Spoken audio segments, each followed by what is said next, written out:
तो hello guys, अब देखो पार्ट 1 में मैंने आपको इलेक्ट्रिक फील्ड निकालना सिखा दिया था सॉलिड स्फीयर नॉन कंडक्टिंग के द्वारा। तो एक बार हम रिकैप कर देते हैं, हमें पढ़ना कैविटी प्रॉब्लम है, ठीक है।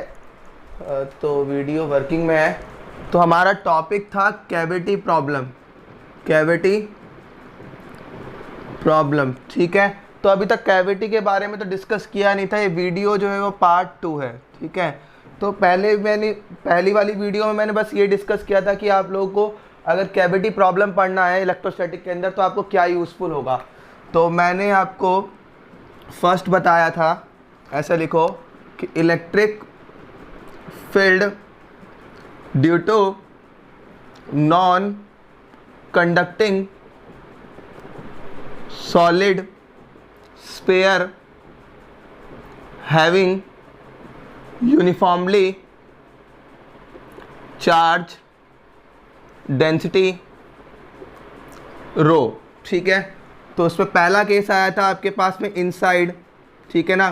तो R is less than capital R, तो आपके पास में इलेक्ट्रिक फील्ड जो आई थी वो कितनी आई थी, R is less than R पर इनसाइड।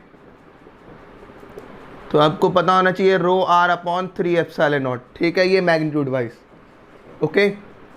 सेकंड, आउटसाइड की बात अगर हम करें, आउटसाइड मतलब छोटा r जो है वो कैपिटल R से बड़ा हो गया, तो क्या इलेक्ट्रिक फील्ड आई थी आपकी, R is greater than capital R, that means R outside. तो वो क्या था, रो R cube upon 3 epsilon not R square, ठीक है। ये फॉर्मूला आया था आपके पास में। अब third case, on the surface, surface तो R is equals to R, इसका मतलब आप सरफेस पे आप इलेक्ट्रिक फील्ड निकालना चाह रहे हैं। तो सरफेस पे आप इलेक्ट्रिक फील्ड कैसे निकालेंगे, जब R की वैल्यू आपकी, देखो ये आपका सॉलिड स्फीयर था, ठीक है। इस पे क्या था, यूनिफॉर्मली चार्ज स्फीयर था, ये पॉजिटिव चार्ज, ठीक है। तो अगर मैं आपसे बोलूँ कि इस सरफेस पे कितनी इलेक्ट्रिक फील्ड होगी, तो आप एक गॉसियन सरफेस ड्रॉ करेंगे, ठीक है, क्लियर। तो ये गॉसियन सरफेस ड्रॉ कर दिया, ठीक है। अच्छा, यहाँ पर ये रेडियस कितनी है आपके पास में R, तो एक गॉसियन सरफेस की भी रेडियस कितनी हो गई, कैपिटल R। तो आप क्या कर लीजिए कि इस R की जगह क्या रख दीजिए, आप कैपिटल R रख दीजिए। तो put R equal to R in equation N, इस इक्वेशन को आप N मान लीजिए। तो क्या होगा, इक्वेशन N बिकम्स, तो n क्या हो जाएगा आपके पास में, तो हम बोलेंगे E is equal to E R is equal to capital R equal to rho R cube upon में 3 एप्सिलॉन नॉट R स्क्वायर। तो R की जगह कैपिटल R लिख दोगे, तो R स्क्वायर से R स्क्वायर कट गया तो एक बचा, तो क्या हो गया, रो R अपॉन 3 एप्सिलॉन नॉट, ठीक है। इतनी बात आपको क्लियर होनी चाहिए। और एक मैं एक पॉइंट आपको नोट करके लिखा देता हूँ, ठीक है। वीडियो प्रोग्रेस में है या नहीं है, हाँ बिल्कुल, बहुत ही प्यार। तो एक पॉइंट ध्यान रखना है कि when we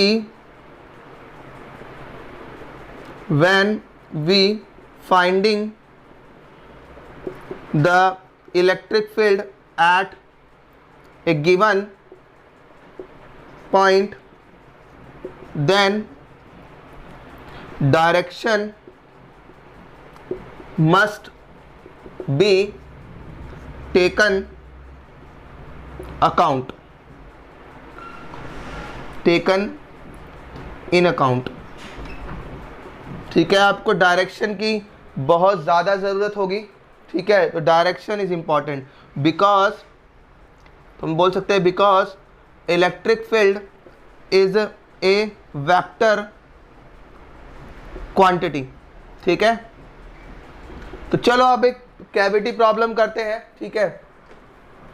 तो एक्चुअली कैविटी प्रॉब्लम जो है वो IIT JEM में भी आता है, टाटा इंस्टीट्यूट फंडामेंटल, इस तरीके की प्रॉब्लम्स जो है, इस तरह के एग्ज़ाम जो है उसमें ज़रूर आता है, ठीक है। तो आप लोगों को हेल्प करेगी ये वीडियो। तो चलो देखो अब समझो।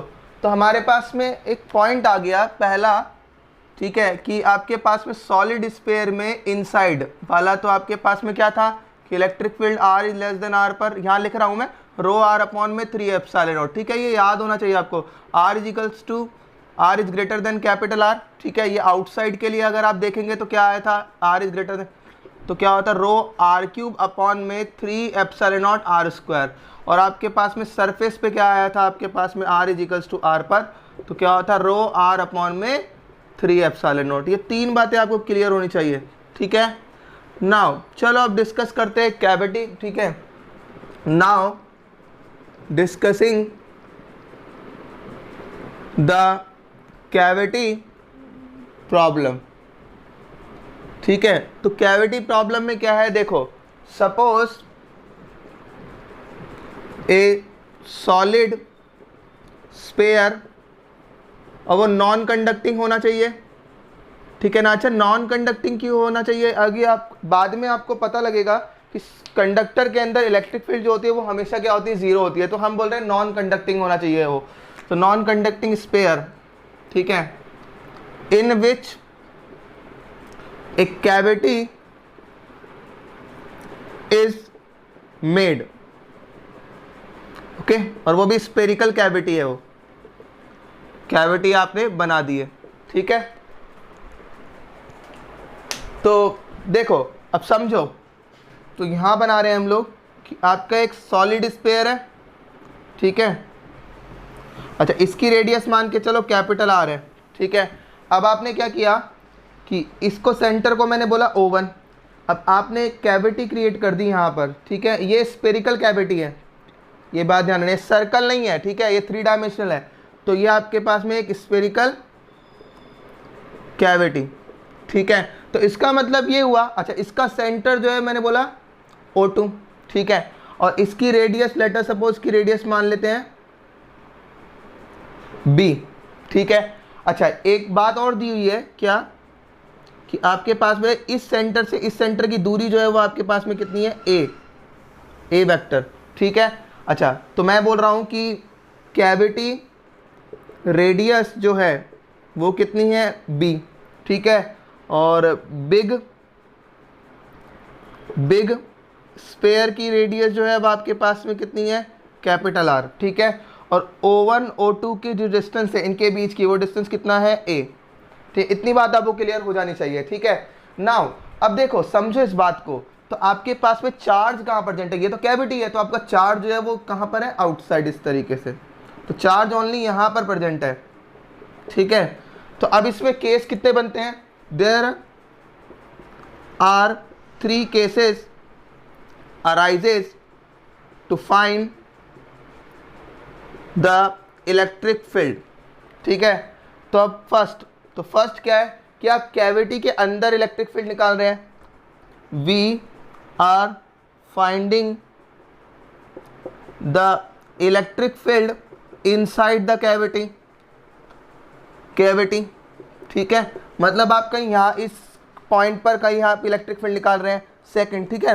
देखो ये वाली प्रॉब्लम तो है ना बार बार पूछी गई है, बट अब ये दो जो प्रॉब्लम है ना, ये मतलब 2 कॉन्सेप्ट जो है केसेस, वो बहुत कम पूछते हैं, बट आपको वही समझने हैं ज़्यादा, ठीक है। तो अब क्या पता कि जो देखो समझना प्लीज़ कि सेकंड केस में इस स्पेरिकल कैविटी से तो बाहर पॉइंट हो, बट इस स्पेयर के अंदर पॉइंट हो, ठीक है। तो मैं बोल सकता हूं कि the point inside the big sphere but outside the spherical cavity, ये हो सकता है थर्ड पॉइंट। अब थर्ड पॉइंट क्या है समझना है आपको, क्या पता कि कोई पॉइंट बाहर है, तो अब इस सॉलिड ये वाला जो स्पेयर है उससे भी बाहर है और इस कैविटी से भी क्या है, बाहर है, तो हम बोल सकते हैं द पॉइंट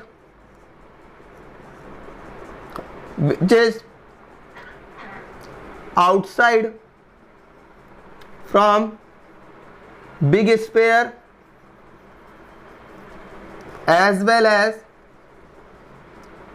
spherical cavity दोनों से ही क्या हो, बाहर हो, ठीक है। तो चलो अब इसको कैसे सॉल्व करना है इस बात को समझना है, ठीक है। तो चलो, तो हम एक एक केस लेके चलेंगे, ठीक है। तो चलो स्टार्ट करते हैं, ठीक है। तो हम लोग पहला केस ले रहे हैं। तो अच्छा देखो, पहले इससे पहले एक बात को इसको समझो, इसको इक्विवेलेंट कैसे रख सकते हैं आप। देखो समझो यहाँ पर तो ये क्या है, पॉजिटिव चार्ज है, ठीक है। तो हम क्या करेंगे, इस पूरे, देखो ये पूरा तो सॉलिड स्फीयर है नहीं, मतलब भाई इसमें स्फेरिकल कैविटी की हुई है, तो इस पार्ट में तो क्या कोई चार्ज है नहीं। तो आप क्या करिए कि आप एक पूरा स्फीयर लीजिए, ठीक है, और इस पे जो है वो क्या है, पॉजिटिव चार्ज, ठीक है, ओके। और प्लस में आप क्या कर दिए, एक छोटा सा स्फेरिकल कैविटी जिसकी रेडियस कितनी है, बी आपके पास, ठीक है, और इसका सेंटर क्या है, O2, और इसका सेंटर जो है वो O1, और इसकी रेडियस कितनी है, कैपिटल R, ठीक है। तो आप अब इस पर चार्ज क्या लोगे, नेगेटिव चार्ज, ठीक है। जब इन दोनों को आप कंबाइन करोगे तो क्या होगा कि जो नेगेटिव चार्ज है, ठीक है ना, वॉल्यूम चार्ज डेंसिटी है, वो कहीं यहाँ पर रखोगे, उसके रेडियस जो बी है छोटा है, तो क्या होगा, उस जगह से आप लोग क्या कर सकते हैं कि चार्ज जो है वो रिमूव हो जाएगा, ये मतलब है, ठीक है ना। एक्चुअल में ऐसा कुछ नहीं होगा, ठीक है ना। यहाँ पर एक कैविटी बनाई हुई है, बट हम एक प्रॉब्लम करने के तरीके को ढूंढ रहे हैं, ठीक है। नाउ तो हमने क्या करा कि एक पूरा कंप्लीट स्फीयर ले लिया और एक कैविटी भी ले लिया, पर उसकी चार्ज डेंसिटी कितनी है, नेगेटिव, ठीक है। नाउ अब first case, electric field inside the cavity, okay. तो इनसाइड द कैविटी, तो कैविटी के अंदर अगर आपको एक पॉइंट चूज करना है तो वो क्या होगा, तो चलो करते हैं। तो इसको पहले एक बार सबको रब कर देते हैं और प्रॉपर तरीके से लिखते हैं। तो अगर हमारी वीडियोज आपको अच्छी लग रही हैं तो आप लाइक एंड सब्सक्राइब कीजिए और शेयर करना ना मुझे भूलें। चलो देखो, तो एक सॉलिड स्फीयर आपके बना दिया, ठीक है। ये इसका रेडियस है R, ये आपका O1, और ये आपका स्फेरिकल कैविटी, इसकी रेडियस कितनी है आपके पास में, B, और सेंटर से सेंटर की दूरी जो है अब आपके पास में कितनी है, A वेक्टर, ठीक है ना। अब एक पॉइंट कर रहे हैं कंसिडर यहाँ पर, लेट सपोज यहाँ पर आपने कंसिडर कर लिया इस पॉइंट पे, ठीक है। तो ये आपका कंसर्न पॉइंट है, कंसर्न पॉइंट मतलब जहाँ पर आपको इलेक्ट्रिक फील्ड निकालनी है। तो इस पॉइंट को आपने मान लो P कंसिडर कर लिया, P पॉइंट कंसिडर कर लिया। अब इस सेंटर से इसकी दूरी जो है वो मैंने बोली R1 वेक्टर, ठीक है, और इस स्फेरिकल कैविटी के सेंटर से इसकी दूरी मैंने बोली R2 वेक्टर, ठीक है। तो क्या यहां पर एक ट्राइंगल नहीं बन रहा, दिस इज ए ट्राइंगल, हाँ है ना। और वो ट्राइंगल कैसे बनता है समझना आप लोग। तो ये आपका O1 है, और ये दूरी जो है वो आपके पास में A वेक्टर है, और ये O2 है, ठीक है। और एक पॉइंट यहाँ पर है, और वो कितनी दूरी पर है, वो आपके पास में R1 दूरी पर है, ठीक है। और यहाँ से ये दूरी कितनी है, R2 दूरी है। तो क्या यहाँ पर एक triangle law of vector addition लगा सकते हो, तो लगाइए आप, using triangle law of vector addition.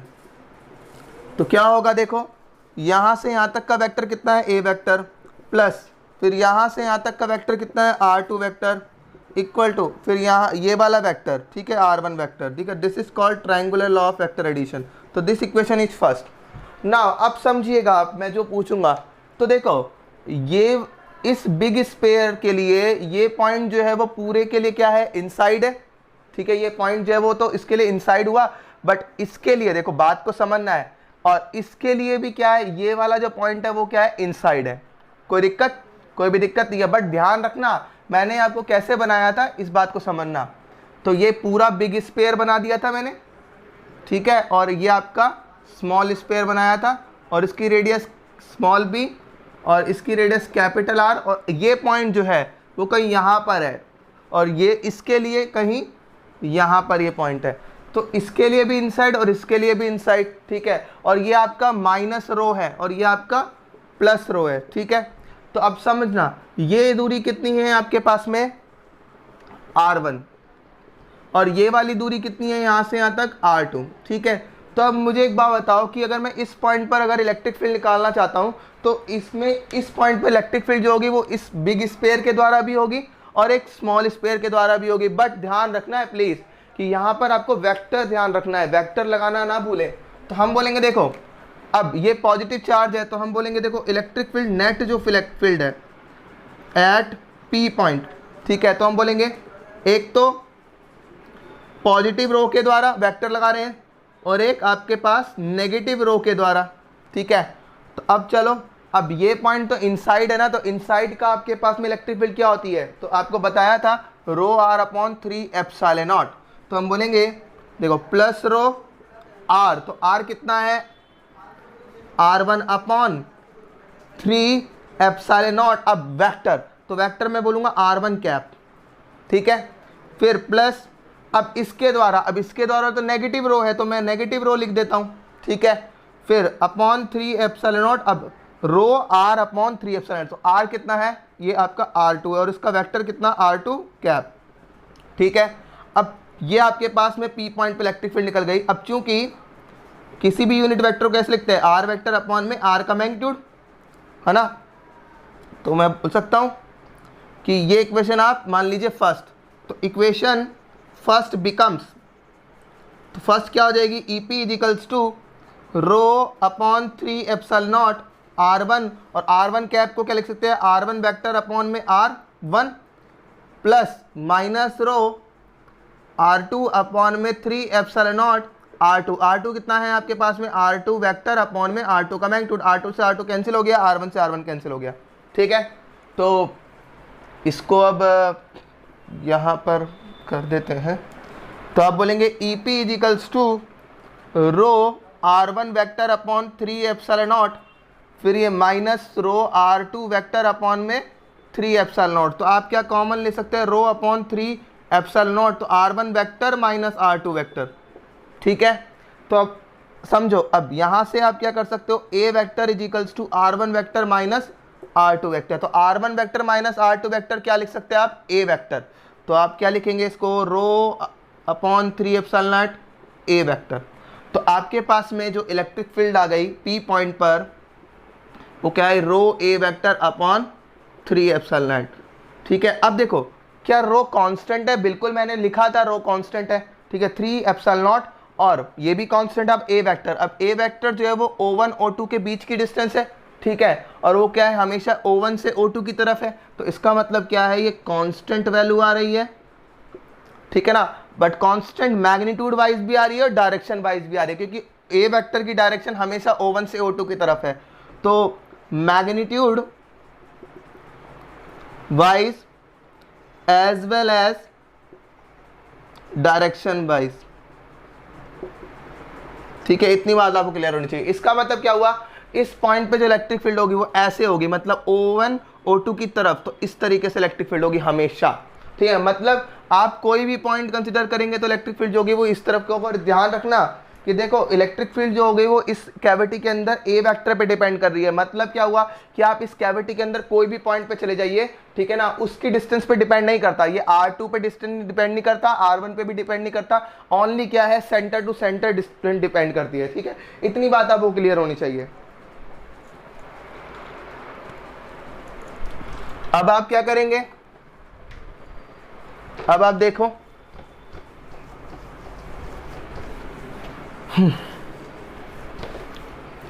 तो आपका सेकंड जो केस है वो क्या था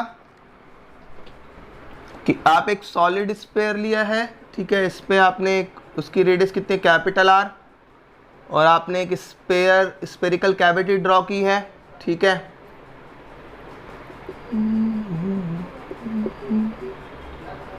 तू सौंप दे इश्क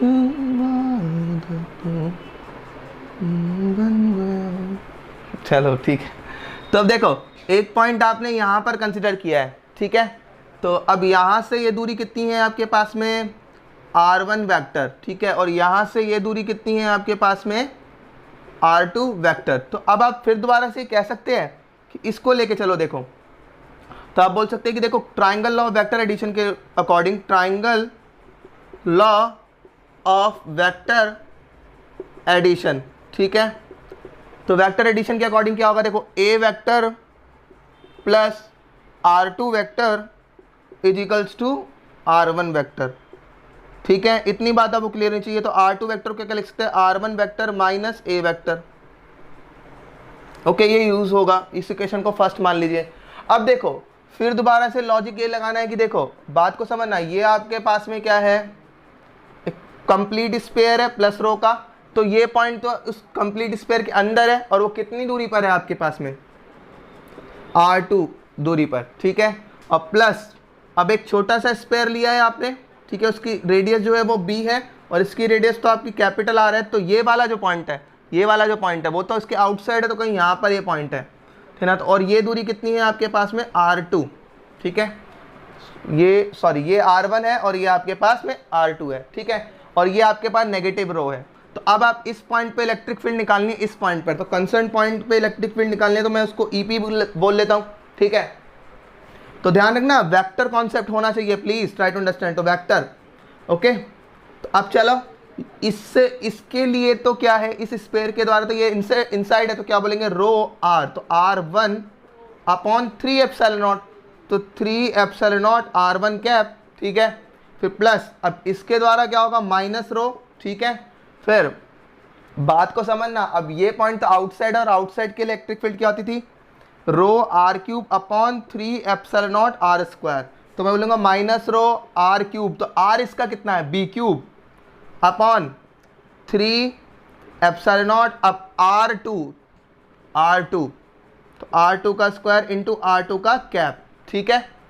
तो EP vector is equals to rho r1 upon 3 epsilon not, ठीक है। अब r1 कैप को मैं r1 वेक्टर अपॉन में r1 का मैग्नीट्यूड, फिर minus rho b³ upon 3 epsilon not r2 का स्क्वायर, और r2 का कैप जो होगा वो r2 वेक्टर अपॉन में r2 का मैग्नीट्यूड, ठीक है मेरे भाई। तो EP vector is equals to, अब रो बटे 3 एप्सिलॉन नॉट कॉमन आ गया आपके पास में, r1 से r1 कैंसिल हो गया, तो r1 vector minus b³ upon में r2 का क्यूब इंटू r2 वेक्टर, ठीक है। तो अब ये कितना हो गया, इसको रब कर देते हैं, तो EP vector is equals to rho upon 3 epsilon naught, अब r1 वेक्टर माइनस, यहाँ देखो ये b³ अपॉन अब r2 की जगह मैं क्या लिख सकता हूँ, r1 माइनस a वेक्टर, तो r1 माइनस a वेक्टर का मैग्नीट्यूड का क्यूब, ठीक है, क्यूब लिख रहा है, और ये आपके पास r2 क्या है, r1 vector minus a vector. This is very important, ये आपको डिस्कस नहीं किया जाता है, ठीक है। तो rho upon 3 epsilon not r1 vector minus b upon r1 vector a vector का होल क्यूब, ठीक है। और ये आपके पास में r1 vector minus a vector, ये आपके पास में इलेक्ट्रिक फील्ड की वैल्यू आई है, ठीक है ना। जब कैविटी से तो पॉइंट बाहर हो और स्पेयर के लिए आपके पास में अंदर हो। अब आपके पास तीसरा केस, ठीक है, इतनी बात आपको क्लियर होनी चाहिए, लॉजिक। अब आपके पास तीसरा केस लेते हैं, ठीक है ना। तो देखो वेक्टर लगाना ना भूले, अदरवाइज क्या होगा, एक मिनट, सॉरी अभी काम। अब देखो, अब जो पॉइंट है केस नंबर 3, तो केस नंबर 3 में क्या है कि भाई वो बाहर पॉइंट लाई कर रहा है, तो आप कहेंगे भाई ये आपके पास में एक सॉलिड स्पेयर है, ठीक है, और ये आपके पास में एक कैविटी है, इसकी रेडियस आपके b है, ये वाला वेक्टर जो है वो a वेक्टर है, ये O1 और ये O2, ये आपकी रेडियस क्या है r, ठीक है। अब कोई पॉइंट यहाँ पर है P पॉइंट, ठीक है। तो अब समझो ये तो इसके लिए भी बाहर है और इसके लिए भी बाहर है, ठीक है। तो अब यहाँ से ये दूरी को मैंने बोला r1 वेक्टर, और इस वाली दूरी को मैंने बोला r2 वेक्टर। तो अब यहाँ पर triangle law of vector addition, तो a vector plus r2 vector is equals to r1 vector, ठीक है। तो r2 वेक्टर को क्या लिख सकते हैं, r1 vector minus a vector, ठीक है।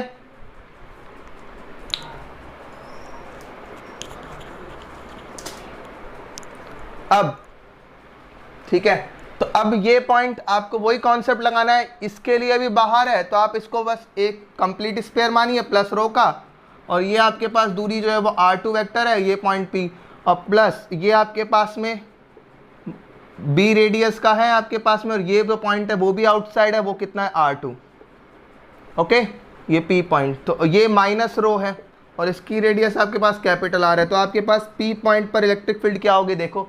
अब इसके लिए तो बाहर है, तो हम बाहर वाला लगाएंगे फॉर्मूला, तो रो r³, तो r³ upon 3 epsilon not r², तो r² मतलब r2 का square, into R two cap plus फिर इसके द्वारा क्या होगा माइनस रो, क्योंकि जो सरफेस वो सॉरी वॉल्यूम चार्ज डेंसिटी जो है वो माइनस रो है ना, नेगेटिव है। फिर ये तो इसके बाहर है तो वही सेम आर क्यूब, तो आर क्यूब अब कितना, इसका रेडियस कितना है B cube upon 3 epsilon not, ठीक है। अब आर स्क्वायर, तो आपके पास आर टू का स्क्वायर, यहाँ पर ये आर वन है, सॉरी ये आपके पास में आर वन है, ओके। अब आर टू का कैप, तो E P vector is equals to rho R cube upon 3 epsilon naught, यहाँ पर क्या लिख सकते हैं, ये आर वन कैप होगा, आर वन स्क्वायर और आर वन वैक्टर अपॉन में R one plus minus rho B cube upon 3 epsilon naught R two का स्क्वायर और ये आर टू वैक्टर अपॉन में आर टू का मैग्नीट्यूड, ठीक है। तो हम बोलेंगे ई पी पर जो इलेक्ट्रिक फील्ड आई है वो कितनी आई है आपके पास में, rho R cube upon 3 epsilon not, ठीक है। तो ये आपके पास आर वन का क्यूब हो गया और ये R one vector minus rho B cube upon 3 epsilon not, ये आपके पास में आर टू का क्यूब और ये आर टू वैक्टर, ठीक है। अब आप देखो इसमें से कॉमन क्या आ सकता है आपके पास में, तो rho upon 3 epsilon not is the common and this is R cube upon R one का cube R one vector minus, ठीक है। फिर ये आपके पास में B cube upon R two का क्यूब आर टू वैक्टर, ठीक है। अब इसको और भी इस तरीके से लिख सकते हैं, आर टू वैक्टर जो है वो R one vector minus A vector है, तो क्या होगा rho upon 3 epsilon naught R upon ये आर वन का क्यूब हो गया, ठीक है, और ये R one vector minus B by R two का क्यूब, तो हम ऐसे लिख लेते हैं बी अपॉन आर टू की जगह मैं लिख सकता हूँ R one vector minus A vector का मैग्नीट्यूड और इस पूरे का क्यूब कर दिया, ठीक है, क्यूब है ये, और आर टू क्या है, R one vector minus A vector. तो this is the final result, okay. इतनी बात आपको क्लियर होनी चाहिए इस क्वेश्चन के अंदर, ठीक है। आप देखो आईआईटी जेईई का एक क्वेश्चन लेके चलते हैं, ठीक है।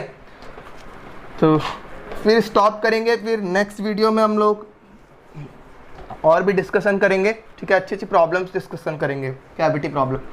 तो अब देखो आईआईटी जेईई 2017 के अंदर एक क्वेश्चन आया था, ठीक है। तो आईआईटी जेईई के अंदर एक क्वेश्चन आया था, वो क्वेश्चन क्या था, ठीक है, कि आपके पास में एक सॉलिड स्फीयर था, ठीक है, और ये 2017 में का क्वेश्चन है, ठीक है ना। ये आपके पास में सॉलिड स्फीयर है, ठीक है, और यहाँ पर प्लस रो है, ठीक है। अच्छा, अब क्या किया इन्होंने, क्या दिमाग लगाया कि ना इस डायरेक्शन को आपने z एक्सिस मान लिया, मतलब z डायरेक्शन। तो उसने क्या बोला था कि एक r/2 रेडियस का इस तरीके से एक स्पेरिकल कैविटी ड्रॉ की हुई है, मतलब बनाई हुई है, और वो कितनी डिस्टेंस है, वो r/2 रेडियस का, ठीक है। ये सेंटर O1 और ये सेंटर O2, ठीक है। अब उसने बोला कि ठीक है एक स्पेरिकल कैविटी तो बना दी आपने, कैविटी ड्रॉ कर दी है, ठीक है ना। अब आपसे बोला था कि एक z equal to minus r/2, तो आप देखो ना ऊपर जो है वो प्लस r/2 है और नीचे जो होगा वो क्या होगा, माइनस r/2। तो हम बोलेंगे कि नीचे जाओ, ठीक है, इस पॉइंट पर, ठीक है ना, और ये कितना है, z equal to minus r/2, ठीक है। तो इस पॉइंट पर आपको इलेक्ट्रिक फील्ड दे रखी थी, कितनी थी इलेक्ट्रिक फील्ड इस पॉइंट पे, रो r upon 3 epsilon sorry n epsilon not, कुछ इस तरीके से ही था, ठीक है ना। इतना कंफर्म नहीं है कि r है, ओके। तो बट इस तरीके से अभी हम लोग सॉल्व करेंगे तो अपने आप पता लग जाएगा कि r है या नहीं है, बट यहाँ पर आपको निकालना था n की वैल्यू, ठीक है, n की वैल्यू आपको निकालनी थी, ठीक है। तो चलो आई थिंक ये कैपिटल R था, हाँ। तो आपके पास क्या निकालना था, ये n निकालना था। चलो निकालते हैं। अब देखो समझो, मैं इसको ना थोड़ा ऐसे कर देता हूँ हॉरिजॉन्टली, तो थोड़ा इजी लगता है मुझे, ठीक है। चलो कर दो इसको इस तरीके से। ठीक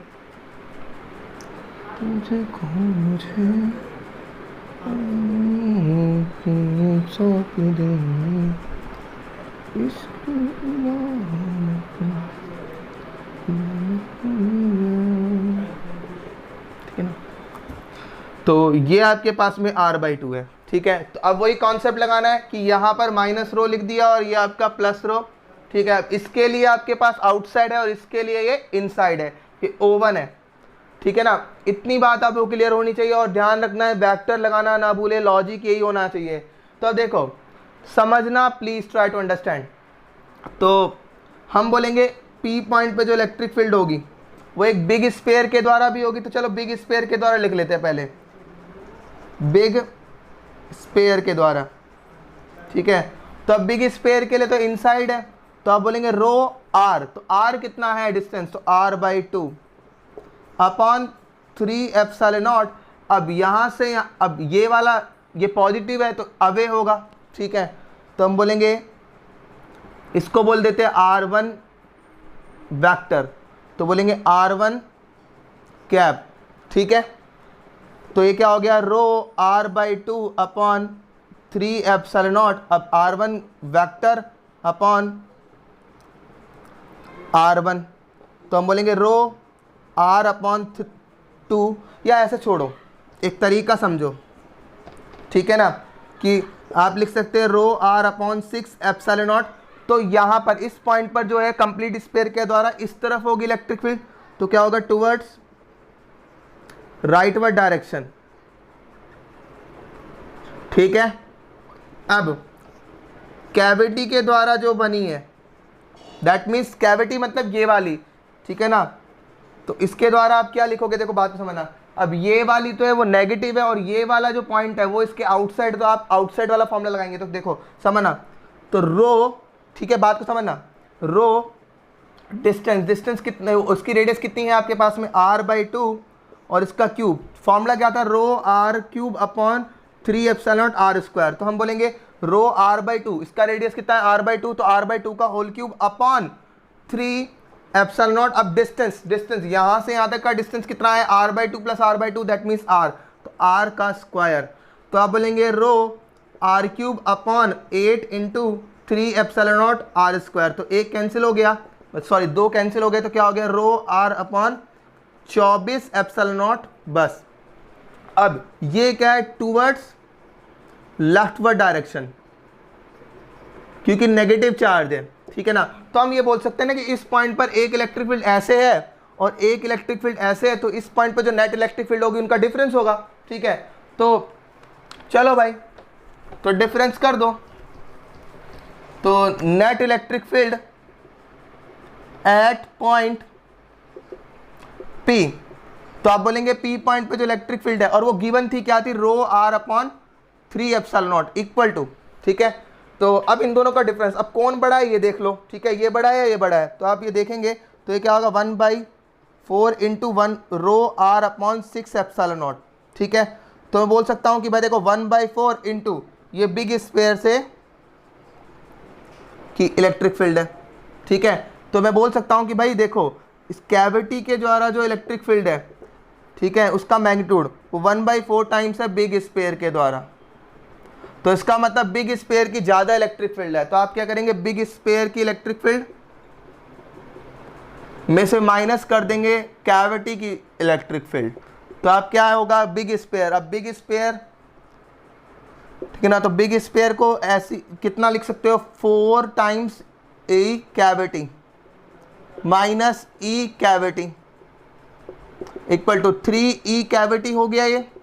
अब आपके पास कैविटी की जो इलेक्ट्रिक फील्ड है वो कितनी है, ये देखो, ये रहा, रो R अपॉन 24 एप्सिलॉन नॉट, तो 3 × 24, तो क्या हो गया, रो R अपॉन में 8 एप्सिलॉन नॉट। तो इसका मतलब, और ये कितना लिखा, रो R upon 3 epsilon not, sorry ये n था, गिवन क्या था, n था, सॉरी, ठीक है ना, n।